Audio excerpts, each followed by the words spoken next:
Good morning বন্ধুরা, welcome back to my channel. আশা করি তোমরা সবাই খুবই ভালো আছো, সুস্থ আছো। আমিও ভালো আছি। তো এই দেখো কি বৃষ্টি বন্ধুরা। তো এখন বাজে 8টা। তো আমার জন্য চা করে নিয়েছি। কালকে রাত্র 2:30 থেকে বৃষ্টি পড়ছে বন্ধুরা। তো 2:30-টার আগে কারেন্ট চলে গেছে, কারেন্ট তো এখনো আসেনি, আমার ঘরও অন্ধকার আর বৃষ্টিও থামছে না। এই দেখো বৃষ্টি ভিজে আমি বাসন ধুয়ে নিয়ে আসলাম, রাত্রের বাসন ধুয়ে এনে তারপর মুখ টুক দিয়ে তুললাম। তো শানু শিনু কেউ উঠেনি। তো শিনু এখন একটু সজাগ হয়েছে, শিনু উঠবে মনে হচ্ছে। আর শিনুর বাবা উঠেছে, শিনুর বাবাও টিফিন খায়নি এখনো, গরম জল খেয়েছে, বলছে একটু পরে খাবে। তো আমার জন্য একাই আমি এখন চা খাবো, আমার জন্য একটু চা করে নিয়ে আসলাম।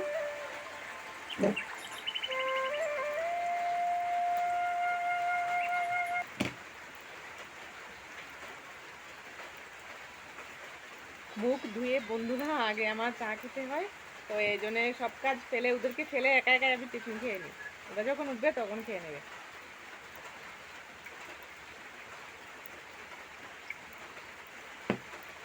তো চলো দেখতে থাকো শিকার বেঙ্গলি ব্লগ।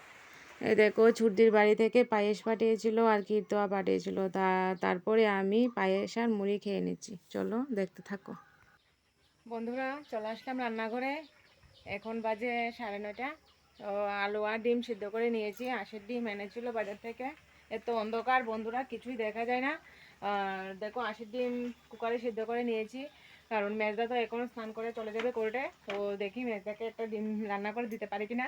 তো তার জন্য তাড়াতাড়ি আগে ডিমটা সেদ্ধ করে নিলাম আর আলু বসিয়ে দিয়েছি কড়াইয়ের মধ্যে। কিছু দেখবে না তোমরা, মানে কিছু দেখা যায় না, এরকম অন্ধকার। মানে আমাদের বাড়িতে তো প্রত্যেকদিন কারেন্ট থাকে না বন্ধুরা, কি বলবো। তোমরা দেখে বুঝতে পারছো এত অন্ধকার আমার রান্না করতে কীরকম অসুবিধা হচ্ছে, তাই না বলো? তো রান্না তো করতেই হবে, বসে থাকলে তো চলবে না কারেন্ট কারেন্ট করে। তো এখন 9:30 বেজে গেছে। তো আগে ডিমের ঝোলটা করে তারপরে দিই সবজি কেটে নেবো, নিরামিষ সবজি করব। তো ভাতও হয়ে গেছে, ভাত বসিয়ে দিয়েছি। তো তারপর আমি রান্না করব নিরামিষ সবজি। তো নিরামিষ সবজি রান্না করার জন্য সবজি কেটে নিচ্ছি। মানে এতটাই দেরি হয়ে গেছে বন্ধুরা, কারেন্ট করতে করতে 10:30 বেজে গেছে। তো তারপর দেখো হয়ে গেছে ডিমের ঝোল, আর কালকের শুটকি তরকারিটা গরম করে নিয়েছি। তারপর রান্না সেরে 11টা বেজে গেছে। তো শানু আমি শুনু একসঙ্গে খেতে বসে যাব, সবার জন্য ভাত বেড়ে নিয়েছি। আর ওর বাবা বাড়িতে নেই, ওর বাবা বাড়িতে আসলে তো খেয়ে নেবে। তারপর ঘর দরজা মুছে আমি চলে গেলাম স্নান করতে। স্নান করে এসে তারপর শানুকে নিয়ে ওর বাবা যাবে হসপিটালে। তো শানুর তো শরীরটা ভালো নেই, হাতটা ব্যথা পেয়েছে। তো ওর বাবা ওকে হসপিটালে নিয়ে গেল। চলো দেখতে থাকো বন্ধুরা। স্নান টান সেরে অনেকটাই পরে আসলাম তোমাদের সামনে। স্নান টান সেরে তো বাবা স্নান করে ফেললো, পুজো দিয়ে দিয়ে দিল। তো তারপর আমি স্নান করে বাবাকে খাবার দিয়ে আসলাম। তো এই জন্য আর একটু দেরি হয়ে গেল। আর শানুও খাবার দিয়ে দিত, কিন্তু শানু তো কালকে ব্যথা পেয়েছে, তোমাদেরকে বলেছিলাম। তো শানু ব্যথা পেয়েছে, তো মার শরীর ভালো না, মার হঠাৎ করে পেটের ব্যথা এরকম বেড়ে গেছে, তো মাথাও গরম হয়ে গেছে। আর আমি কিছুই বলতে পারি না কালকে, হঠাৎ করে মানে শুয়েছিলাম, ঘুম লেগে গেছে। তো শানু গিয়ে জল আনতে গিয়েছিল, তো জল আনতে গিয়ে বালতি স্লিপ কেটে পড়ে, তো শানু পড়ে গেল। পরে তো এই হাতটা এই জায়গাটা একদম মানে রক্ত মরে গেছে, একদম মানে নীল নীল হয়ে গেছে এই জায়গাটা, হাতটাও ফুলে গেছে অনেকটাই। আর এই জন্যে ওর বাবা ওকে একটু শানুকে এখন ডাক্তারের কাছে নিয়ে গেলো, একটু হসপিটাল দেখায় আনলে তো ভালোই হয় বলো। তো শানুর আবার তো পরীক্ষাও শুরু হয়েছে, শানুর 3টা পরীক্ষা গেছে, আরও রয়েছে 3টা। তো 3টা 10 তারিখ শেষ হবে শানুর পরীক্ষা। মানে কি বলবো, অনেকটাই মানে মানে ব্যথা পেয়েছে শানু। ও গিয়ে এখন বাড়িতে আসলে মানে বোঝা যাবে কি হয়। শুনুরও শরীর ভালো না, শুনুরও জ্বর, কালকে সারাদিন জ্বর ছিল, আজকেও আছে। আর আমাদেরকে মানে ওই ঘরে আলাদা হয়েও মানে আমারই এখনো রান্নাবান্না করে দিতে হয় ওই ঘরে রাত্রেবেলা। মানে ওরা কি খাবে কি না চিন্তাটা আমারই থাকে, মানে সবসময় করে এসেছি এখনো পর্যন্ত। ওদের বিয়ে হয়ে গেছে তবু মানে আমারই এই চিন্তাটা থাকে, কারণ রিঙ্কু চাকরি করে, প্রীতিও চাকরি করে। তো এই জন্য ওরা দুজন বাড়িতে থাকতে পারে না। রিঙ্কু যখন বাড়িতে আসে তখন কিন্তু আমি কিছুই করি না। আর সকাল দুপুর তো কিছু করতে হয় না, কাজের মাসি আছে, কাজের মাসি এসে রান্না বান্না সব কিছুই করে দিয়ে যায়। কিন্তু রাত্রেবেলা তো কাউকে পাওয়া যায় না, তো রাত্রেবেলা রান্নাটা আমিই করি। ওই ঘরে একবার করে দিয়ে আসি, তারপর আরেকবার ঘরে করি। অনেক সময় আবার ঘরে সবটা একসঙ্গে করে নিয়ে তারপর চলে যায়। তো মার শরীর ভালো না, তার জন্য আরও আমাদের বেশি একটা অসুবিধা হচ্ছে। জানি না কি হবে, ভগবানই জানে মার কি হবে। তো আবার মাকে নিয়ে যাবে, আবার মনে হয় মঙ্গল বুধবারে ডাক্তারের কাছে গেলে বোঝা যাবে কি হয়। আর দেখো শানুও ব্যথা পেয়ে গেল, মানে আমারও তো শরীরটা বেশি একটা ভালো থাকে না, মানে সবাই অসুস্থ বাড়ির মধ্যে, এরকম একটা হয়ে আছে। তো চলো দেখতে থাকো। চলে আসলাম ডাক্তারের কাছে, তো শানুকে হসপিটাল নিয়ে গিয়েছিল, তো ওইখানে তো বলেছে হাত ভেঙে গেছে, তো আমাদের তো একটা টেনশন।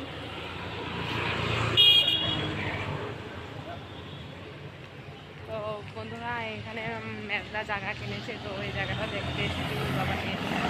তো তো টিভিতে নিয়ে আসলাম, আমাদের তো টেনশনে মানে হাত পা কী হবে বুঝতে পারছি না। শানু তো এত কান্নাকাটি হচ্ছে, শানুর তো পরীক্ষা, শানু তো আবার 24 তারিখ পল সায়েন্স পরীক্ষা, তো এই জন্য আরও বেশি টেনশন হচ্ছে আমাদের।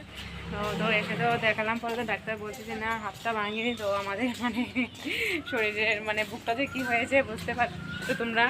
তো এখন হাঁটছি, তো শানুকে বলছি যে একটু বল কথা, একটু মানে ভিডিওটা অন কর, কথা বলে নি। তো দেখো শানুরও মনটা একটু হালকা হয়েছে। তো চলো দেখতে। এই দেখো বন্ধুরা আগরতলার বৃদ্ধাশ্রম। তারপর আমরা চলে গেলাম মন্দিরে। ওর বাবা বলল তো হাতটা যখন মানে ঠাকুরের আশীর্বাদে হাতটা যখন ভাঙেনি, তো ঠাকুরের সামনে মোম ধূপকাঠি জ্বালাবে। কালী মন্দির, এটা কলাবাগান। তো আমাদের তো মানে আত্মার মধ্যে জল এসেছে, কি বলবো তোমাদের। যখন শুনেছি হাতটা ভেঙে গেছে, আমার শানু তো এত কান্নাকাটি শুরু করছে, ওর বাবা তো কান্নাকাটি করছে না, কিন্তু মনটা শক্ত করে আছে, মনে মনে তো চিন্তা কিন্তু করছে। আর আমি তো ভাবছি যে সারা জীবনের এত পরিশ্রম ছোট থেকে যে পড়িয়েছি, এই পরিশ্রম কিন্তু বিফলে যাবে যদি পরীক্ষাটা না দিতে পারে। মানে কি বলবো, টেনশনে পুরো হাত পা ঠান্ডা হয়ে যাচ্ছে আমার। আমিও তো কিছু বলছি না, শুধু খালি ঠাকুরকে ডাকছি, ঠাকুর দেখো শানুর হাতটা যাতে ভালো থাকে। তো শানুকে বলছি তুই কাঁদিস না, না কাঁদে ঠাকুরকে ডাক। তো শানু আমাকে বলছে মা তুমি ঠাকুরকে ডাকো। তো আমি শানুকে বললাম তুই মোম ধূপকাঠি জ্বালিয়ে আয়। তো শানু গেল মোম ধূপকাঠি জ্বালাতে। মানে কি বলবো তোমাদের, টেনশনে আমাদের কি অবস্থা হয়েছিল। তো দেখো ঠাকুর আছে বলে আমরাও আছি, ঠাকুর না থাকলে আমরা থাকতাম না। তো তারপর শানু মোম ধূপকাঠি জ্বালিয়ে মানে কি বলবো, আমরা তো মন্দিরে মোম ধূপকাঠি জ্বালিয়ে তারপর চলে আসলাম বাড়িতে। তো বাড়িতে এসে বন্ধুরা এত খিদা লাগলো, তো শানু পাওভাজি বানালো আর আমি তুতুনকে খাইয়ে দিচ্ছি। মানে তুতুনও বাড়িতে এসেছে আজকে, তো বাড়িতে এসে দেখি তুতুন খায়নি, না খেয়ে আছে, তো আমি তুতুনকে খাইয়ে দিচ্ছি। চলো দেখতে থাকো। বন্ধুরা কারেন্ট ছিল না, কারেন্ট গিয়েছে 7টার সময়, কারেন্ট আছে এসেছে এখন। তো এখন বাজে 10টা। দেখো ভাত বসিয়েছি আর মাংস বসিয়েছি, মানে কারেন্ট কারেন্ট করতে করতে বসে আছি। তো কারেন্ট তো আর আসে না, কারেন্ট আসলো এক্ষুনি, তো এসে বসালাম। তো মাংস হয়েই গেছে প্রায়, ঝুল দিয়ে দিয়েছি। আর সকালে যে রান্না করেছিলাম ডিমের ঝুল আছে, ডিমের ঝুলটা গরম করেছি। আর অনেকটি ভাত আছে, তো ভাত তো আজকে দুপুরবেলা খাওয়া হয়নি আমাদের, তো ভাত গরম করে নিয়েছি।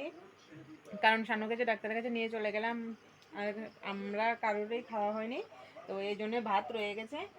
আর ডিমের ঝুলটা গরম করেছি, দেখো ডিমের ঝুল। আর কিছু রান্না করবো না, শুধু মাংসই রান্না করবো। শানুর তো শরীরটা বেশি একটা ভালো নেই, তো শানু শুয়ে আছে। মাংসটা হয়ে গেলে তারপর খাবার দিয়ে দেবো, এতটা রাত্র হয়ে গেছে। তো এখন তো খেতে খেতে 10:30 11টা বেজেই যায়, তো এই জন্য আরও বসে রয়েছি কারেন্টের জন্যে। তো চলো তারপর দেখো বন্ধুরা শানুর হাতটা কীরকম নীল হয়ে আছে, এই জায়গাটা নীল হয়ে গেছে, ফুলে গেছে অনেকটাই। তো হাতটার মধ্যে মালিশ দিয়ে দিয়েছি, দিয়ে ক্রেপ ব্যান্ডেজ ঘরে আছে। ডাক্তার বলল যে বাঁধার কোনো দরকার নেই, তো আমি তারপরে ঘরে যখন আছে তো বেঁধে দিলে তো একটু ভালো হয়, তারপর বেঁধে দিলাম। বন্ধুরা দেখো 11টা 20 বাজে, শুনুর শরীর ভালো না, শুনুর মুখটা দেখো কীরকম হয়ে আছে, শুনুর জ্বর। তো এই জন্য ট্যাবলেট খাইয়ে দিয়েছি, আর পা বলছে ব্যথা করছে, তো পায়ের মধ্যে মালিশ দিয়ে দিয়েছি। তো শুনু এখন হট প্যাকটা দিয়ে ছেঁক দেবে একটু। তো আজকে আর ব্লগটা বেশি বাড়াচ্ছি না বন্ধুরা, তো আজকের মতো এখানেই শেষ করছি। তো আমার এই ভিডিওটা যদি তোমাদের কাছে ভালো লাগে তাহলে লাইক শেয়ার কমেন্ট করবে আর সাবস্ক্রাইব করতে ভুলবে না। Good night, tata.